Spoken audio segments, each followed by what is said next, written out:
Hello friends, I am Priyanka and you are watching Priyanka's teaching.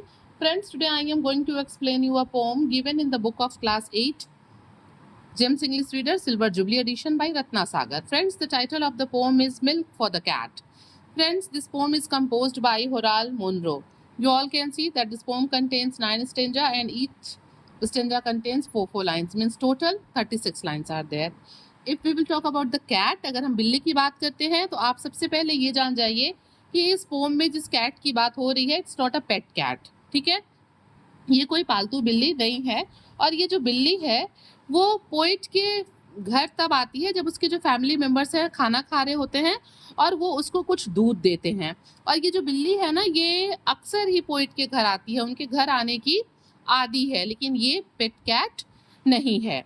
Now I am going to explain you the poem stanza wise, so please be with me and let's start.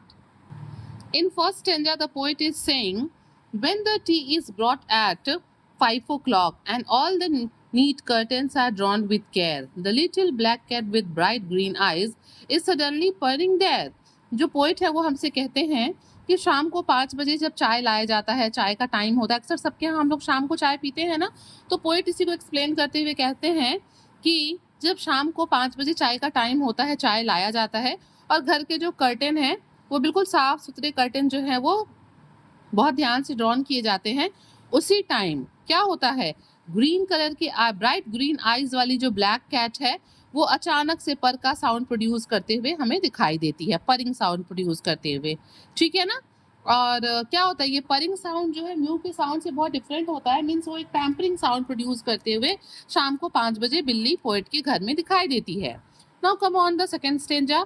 At first she pretends having nothing to do.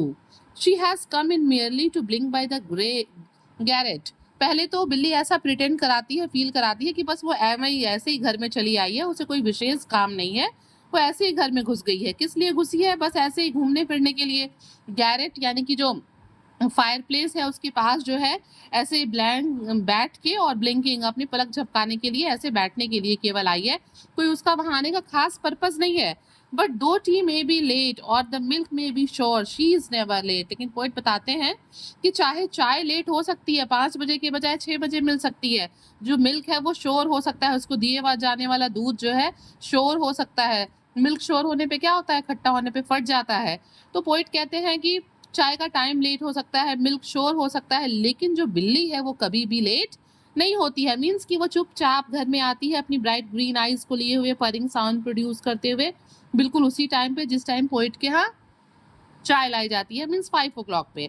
और शुरू में वो ऐसा pretend कराती है जैसे वो किसी खास काम से नहीं आई, बल्कि बस ऐसे ही फायर प्लेस के पास बैठ के ब्लिंक करने, आइज ब्लिंक करने आई है। और पोइट ये भी बताते हैं कि हर चीज लेट हो सकती है, चाय लेट हो सकता है, मिल्क श्योर हो सकता है, बट जो बिल्ली है वो लेट नहीं हो सकती, ठीक है। आगे देखते हैं. And presently her agate eyes take a soft large milky haze and her independent casual glance becomes a stiff hard gaze. और क्या होता है, you all can see here in the picture, ठीक है। पोइट यहाँ पे कहते हैं कि देखिए यहाँ पे क्या है, बिल्ली है और उसके सामने एक यहाँ पे मिल्की हेज दिख रहा है ना, मीन्स अब क्या है, उसको डिजायर हो रही है, वो दूध की इच्छा कर रही है। तो इस चीज को पोइट एक्सप्लेन करते हुए कहते हैं, and presently her agate eyes, agate क्या होता है, एगेट मतलब उसकी जो आंखें हैं ना वो एक स्टोन की तरह, क्वार्ट्ज स्टोन की तरह दिख रही हैं, तो उसकी जो एगेट आईज हैं, स्टोन जैसी आईज हैं, take a soft large milky haze, उसमें अब एक दूध वाला जो है धुंध छा रहा है, मतलब उसको डिजायर हो रही है मिल्क की, ठीक है। And her independent casual glance becomes a stiff hard gaze, और उसकी जो इंडिपेंडेंट कैजुअल ग्लैंस है, अभी तक जो ऐसे इधर उधर देख रही थी, नॉर्मल जैसे हम देखते हैं वैसे ही वो कैजुअली अभी तक इधर उधर देख रही थी फ्रीली, लेकिन अब वो उसकी नजर कैसी हो रही है, becomes a stiff hard gauge, अब उसकी जो नजर है वो बहुत ही स्टिफ हो रही है, दृढ़ हो रही है। अब वो मतलब अब वो किसी चीज की तलाश में, मानो कि उसकी नजरें कुछ खोज रही हैं, वो इधर उधर गेज करती है। Then she stamps her claws or lifts her ears or twists her tail and begins to stir till suddenly all her lithe body becomes one breathing trembling. पर अब क्या कर रही है, इस स्टेंजा में जो बिल्ली है, जो कैट है, वो सबका ध्यान अपनी तरफ अट्रैक्ट कर रही है, ठीक है, सबके अटेंशन को सीख कर रही है। और वो क्या करना शुरू करती है, Then she stamps her claws or lifts her ears. वो अपने पैरों को पटकने लगती है, स्टैम्प करने लगती है अपने पंजों को. Lifts her ears, अपने कान को खड़ा कर लेती है. And twists her tail and begins to stir. वो अपने पूंछ को जो है वो ऐंठने लगती है और begins to stir, और ऐसे गोल गोल घूमने लगती है. Till suddenly all her lithe body becomes one breathing trembling purr. और उसका जो पतला दुबला शरीर जो है वो अचानक से वैसे सांस लेते हुए वो ऐसे ट्रम्बलिंग करने लगती है, हिलने लगती है और पर का साउंड फिर दोबारा से प्रोड्यूस करने लगती है. Mean she is seeking everyone's attention. वो सबका जो है ध्यान अपनी तरफ आकर्षित करती है because now she wants milk. अब देखिए अगले स्टैंजा में क्या होता है. The children eat and Regal and laugh. जो बच्चे हैं वो क्या कर रहे हैं, वो खाना खा रहे होते हैं और वो जो है टर्न होते हैं, हंसते हैं, अपने आप को ट्विस्ट करते हैं. ये बिल्ली की सारी एक्टिविटीज को देख के, मतलब ये जो जितने भी बच्चे हैं वहां पे पोइट की फैमिली में, वो सब हंसते हैं खाना खाते हुए उसको देख देख के. The two old ladies stroke their silk. और जो दो बूढ़ी महिलाएं हैं पोइट के घर की, वो अपनी सिल्क को जो है अपने कपड़ों को सिल के ठीक कर रही होती है, उन्हें स्ट्रोक लगा रही होती है, उसमें तह लगा रही होती है या ठीक कर रही होती है. But the cat is grown small and thin with desire transform to a creeping lust for milk. क्या होता है जब हम लोग भी, जैसे मान लीजिए हम गुस्सा होते हैं तो हमारी कुछ फिजिकल अपीयरेंस, फिजिकल एक्टिविटीज होती है. जब हम खुश होते हैं तो हमारी कुछ फिजिकल एक्टिविटीज होती है. जब हमें किसी चीज की इच्छा होती है और हम रिक्वेस्ट कर रहे होते हैं तो हम भी कुछ जिद करते हैं, कुछ फेशियल एक्सप्रेशन देते हैं. ठीक वैसे ही इस पोम में भी जो कैट है उसे अब डिजायर हो रहा है मिल्क का. किसका? दूध का. और इसीलिए वो क्या होने लगती है. But the cat is grown small and thin. अब वो अपने आप को छोटा कर लेती है, दुबला पतला सिकोड़ लेती है दूध की इच्छा में. Transform to a creeping lust for milk. और उसकी जो डिजायर है अब लस्ट में कन्वर्ट हो रही है. लस्ट क्या, जब बहुत ज्यादा तेज डिजायर होती है तो उसे हम, मतलब ग्रोइंग डिजायर को हम लस्ट कहते हैं. तो अब इस बढ़ते हुए डिजायर के कारण उसके बॉडी में एक ट्रांसफॉर्मेशन, एक चेंज आता है. ठीक है. The white saucer like some full moon descends at last from the clouds of the table above. अब क्या होता है यहाँ पे, जो पोएट हैं वो टेबल को क्लाउड्स बता रहे हैं और जो सॉसर वहां पे तस्तरी रखी है उसको वो मून की तरह बता रहे हैं. और बहुत ही अच्छे से एक्सप्लेन करते हुए पोएट कहते हैं कि the white saucer like some full moon descends, की descends at last from the clouds of the table above. कि वो क्या करते हैं जब बिल्ली इस तरह की एक्टिविटीज करती है तो उसकी उस फिजिकल अपीयरेंस, उसकी उस एक्टिविटी को देख के जो बच्चे हैं या जो पोएट है वो उठते हैं और टेबल टेबल जिसको कि उन्होंने क्लाउड्स बताया है उससे वो डिसेंड नीचे उतारते हैं. क्या?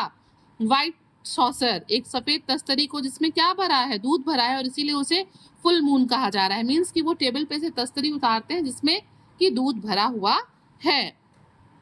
She sighs and dreams and thrills and glows, transfigured with love. और क्या होता है कि जब वो देखती है कि उसकी तरफ वो सॉसर आ रहा है जो दूध से भरा हुआ है तो वो बिल्कुल शाई, एक ठंडी सांस लेती है. वो मतलब अब ड्रीमिंग करने लगती है कि मुझे दूध मिलने वाला है, बहुत एक्साइटेड हो जाती है और खुशी के मारे उसका जो पूरा फेस और बॉडी है वो ग्लो करने लगता है. Transfigured with love.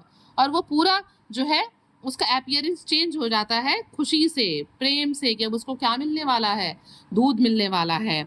She nestles over the shining rim. और जैसे ही वो सॉसर उसके पास आता है वो उस पे ऐसे झुक जाती है. ठीक है, जैसे यहाँ पे आप देख सकते हैं फिगर में. buries her chin in the creamy sea. और क्रीमी सी यहाँ पे कहा गया है उस सॉसर में रखे हुए मिल्क को, और अपने चिन को, अपने मुंह को वो उस दूध में जो है ऐसे घुसा लेती है पीने के लिए.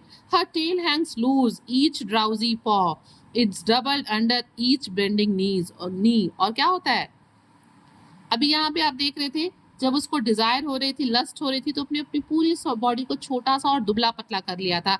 लेकिन अब जब उसे दूध पीने को मिल रहा है तो फिर देखिए उसका जो फिजिकल अपीयरेंस है वो चेंज हो रहा है. यहाँ पे कुछ और था, अब यहाँ पे क्या होता है, हर टेल हैंग्स लूज. वो अपने पूंछ को बिल्कुल लूज छोड़ देती है. Each drowsy pause. और उसके जो दोनों पंजे हैं उनको भी छोड़ देती है. It doubled under each bending knees. और क्या होता है दूध पीते समय उसके घुटनों के नीचे उसके जो पंजे हैं वो क्या हो जाते हैं, फूल जाते हैं. जैसे जब एनिमल्स मिल्क वगैरह पीते हैं ना, बिल्लियां पीती हैं, तो इनके जो पंजे हैं, आप कुत्ते को भी देखेंगे, पपीज को, तो ऐसा आप फील करेंगे उनके जो पंजे हैं वो फूल जाते हैं. तो यहाँ पे वो स्मॉल और थिन हो रही थी, जबकि यहाँ पे वो अपने पूंछों को लूज कर देती है. सॉरी, पूंछों को नहीं, पूंछ को लूज कर देती है. उसके जो पॉज है वो डबल्ड यानी कि फूल जाते हैं, जो घुटनों के नीचे उसके पॉज हैं. ठीक है. अब उसके बाद देखिए, along dim ecstasy holds her life. और दूध को पीने के बाद एक जो है एक्सट्रीम हैप्पीनेस, जॉय जो है उसके जीवन को बिल्कुल पकड़ लेता है। समझो कि वो बहुत खुश है। Her world is an infinite shapeless white, और उसकी जो पूरी दुनिया है उस सौशर के आसपास है, ठीक है, ना खत्म होने वाले वाइट दूध के शेपले मतलब आसपास है, वो बड़ी खुश है उसके आसपास। Till her tongue has curled the last holy drop then she sinks back into the night, जब तक कि उसका जीभ उस सॉसर में रखे हुए अंतिम बूंद को, ठीक है, दूध के अंतिम बूंद को, हॉली ड्रॉप मतलब मिल्क के लास्ट ड्रॉप को भी मतलब खत्म नहीं कर जाता, चट नहीं कर जाती, लिक नहीं कर जाती, ठीक है, तब तक वो क्या करती रहती है, उसी में जो है वो इन्फिनिट वाइट में जो है खोई रहती है। Then she sinks back into the night, और उसके बाद जब वो पूरा दूध पी लेती है, ठीक है, हर स्टमक इज फुल, उसका पेट भर जाता है, तो उसके बाद फिर अब वो सोने के लिए जाती है। Draws and dips her body to heap, heap means ढेर, जानते हैं ना आप। तो her sleepy nerves in the great armchair, एक बहुत बड़े से आर्म चेयर जिसपे हम आराम करते हैं, तो हम आर्म चेयर पे क्या करते हैं, फैल के ऐसे बैठ जाते हैं ना, तो बिल्ली भी क्या करती है, दूध को पीने के बाद जब उसका पेट भर जाता है, तो draws and dips her body to heap her sleepy nerves in the great armchair, मतलब अब वो बहुत आराम से है, स्लीपी नर्व्स, अब वो बिल्कुल सोने के मूड में है, और अपने बॉडी को पूरा स्ट्रेच करके फैला के वो आर्म चेयर पे लेट जाती है। लाइज डिफीटेड एंड बरी डीप, ऐसा लग रहा हो जैसे, क्या होता है, कभी कभी हम बहुत मेहनत कर लेते हैं तो क्या होता है, लगता है ना कि हम थक हार गए हैं, और हम ऐसे ही बिल्कुल शांत पड़ जाते हैं, तो बिल्ली भी क्या करती है कि वो अपने आप को लाइज डिफीटेड, बिल्कुल हारा हुआ मान के चुपचाप से उस चेयर में बरी कर लेती है, सो जाती है। 3 और 4 आवर्स अनकॉन्सियस देयर, और लगभग 3-4 घंटे तक चुपचाप अचेत होके वो उस पे सोती रहती है। क्या होता है, हम लोग का भी जब पेट भरा होता है तो अच्छी नींद आती होती है ना, और जब हम भूखे रहते हैं तो हमें नींद नहीं आती है। तो आप देख सकते हैं फ्रेंड्स कि किस तरीके से होराल मुनरो ने बड़े अच्छे से पहले कैट के घर में आने को डिस्क्राइब किया, फिर जब उसे डिजायर हो रही है तब उसके फिजिकल अपीयरेंस को डिस्क्राइब किया, फिर जब उसे दूध मिल जाता है तो उसके बॉडी में क्या चेंजेस होते हैं, वो कैसा फील करती है, उसको डिस्क्राइब किया। Means the poet has described it very nicely. So friends, if you like the explanation, please do share to others, and very thank you for watching.